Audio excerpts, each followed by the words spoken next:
بسم اللہ الرحمن الرحیم الحمد للہ رب العالمین والصلاة والسلام علی سید الانبیاء وخاتم المرسلین سیدنا سید الاولین والآخرین حبیبنا وحبیب الہ العالمین ابی القاسم محمد اللهم صل على محمد وآل محمد وعلى آله الطيبين الطاهرين المعصومين أذهب الله عنهم الرجس وطهرهم تطهيرا. اللهم صل على محمد وآل محمد وعجل ورحمة الله على محبيهم ولعنة الله على أعدائهم أجمعين. أما بعد فقد قال الله تبارك وتعالى في كتابه المجيد أعوذ بالله من الشيطان الرجيم بقية الله خير لكم إن كنتم مؤمنين. صلوات على محمد. اللهم صل على محمد وآل محمد وعجل. کل عرض کیا تھا کہ مولا امام زمان اجل اللہ فرجہ شریف کے القاب میں سے جو قرآنی لقب ہے وہ بقیت اللہ ہے، اور بقیت اللہ کا معنی ذخیرہ الہی ہے.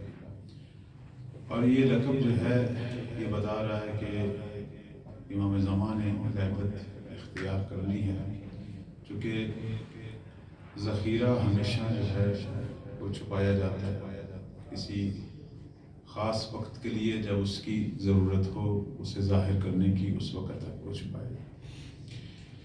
مولا کی غیبت کی خبر رسالت مآب صلی اللہ علیہ وآلہ وسلم کے زمانے سے ہی جو ہے وہ ہماری احادیث میں موجود ہے کہ جب سے مہدی کی ظہور کی بشارت ہمارے پیغمبر نے دی، اسی زمانے سے ان کی غیبت کی خبر بھی تھی. یہ کوئی نئی بات نہیں تھی، یعنی ہمارے ائمہ نے بارہا قائم کی غیبت کی خبر دی اور اس کی وجہ بھی بیان کی، اور کیسے یہ غیبت ختم ہوگی وہ بھی بیان کی، اور زمانہ غیبت میں ہم کن حالات سے دوچار ہوں گے وہ بھی بیان کیا. سب کچھ ہماری احادیث میں موجود ہے. مہدویت کا موضوع اس طرح ہے کہ ہماری احادیث جو ہیں شیعہ سنی احادیث، انہوں نے کچھ اس انداز سے بیان کیا ہے کہ ہمیں معلوم ہے کہ غیبت کیسے ختم ہوگی. البتہ ہمیں ایک ٹائم معلوم نہیں ہے زمانہ ظہور کا، لیکن غیبت کو ختم کرنے کے طریقہ کار کا علم ہے. دوسرے لفظوں میں ہم یوں کہہ سکتے ہیں کہ غیبت کے طولانی ہونے یعنی ظہور میں تاخیر اور تعجیل یہ خود ہمارے اپنے ہاتھ میں ہے. ہمیں معلوم ہے کہ ہمارے اعمال کون سے اعمال غیبت کے طولانی ہونے کا باعث ہیں، ظہور میں تاخیر کا، اور کون سے اعمال جو ہیں وہ ظہور میں تعجیل کا باعث ہے. یہ کہنا کہ یہ 100% خدا کے ہاتھ میں ہے تو اسی کے ہاتھ میں ہر چیز، لیکن اس نے ہمارے ہاتھ میں دیا ہوا ہے، یعنی ہماری اپنی مرضی ہے. اگر ملت تشیع پوری دنیا کے اندر یہ عزم کر لے کہ مولا کے ظہور میں تعجیل ہو، اور صرف دعا نہ ہو بلکہ وہ کام کرنے شروع کر دیں جو مولا نے ہم سے چاہے ہیں، تو ہم خود اپنی زندگی میں ہی ظہور ہوتا دیکھ سکتے ہیں. کیونکہ وہ کچھ خاص عمل ہیں کہ جنہیں ہم نے ابھی تک شروع نہیں کیا. اور خود امام زمان اجل اللہ فرجہ شریف سے جو توقیات یعنی وہ جو ان کے لکھے ہوئے فرامین نقل ہوئے ہیں، ان کے اندر بھی مولا نے بارہا یہ شکوہ کیا ہے کہ اگر تم یہ کام کرتے تو میرے ظہور میں تاخیر نہ ہو. چونکہ یہ کام نہیں ہوا اس لیے ظہور میں تاخیر ہو رہی. تو بس غیبت جو ہے اس کا فلسفہ اور یہ کیسے ختم ہوگی یہ احادیث میں بیان ہے. ظہور کیسے ہوگا احادیث میں بیان ہے. ظہور کے بعد مولا نے کیا کرنا ہے سب کچھ بیان ہے. امام کے ناصر ان کی صفات کیا ہیں سب کچھ بیان ہے. 1300 وہ جو 313 یا وہ 10,000 یا 12,000 وہ جو نوجوان ہیں ان کی کیا صفات ہیں معلوم ہے. مولا نے اس حکومت کو کیسے بپا کرنا ہے، کون کون سے کام کرنے ہیں، کیا مولا کے پروگرام ہیں، کیا اہداف ہیں، ہمیں معلوم ہے، احادیث میں موجود ہے.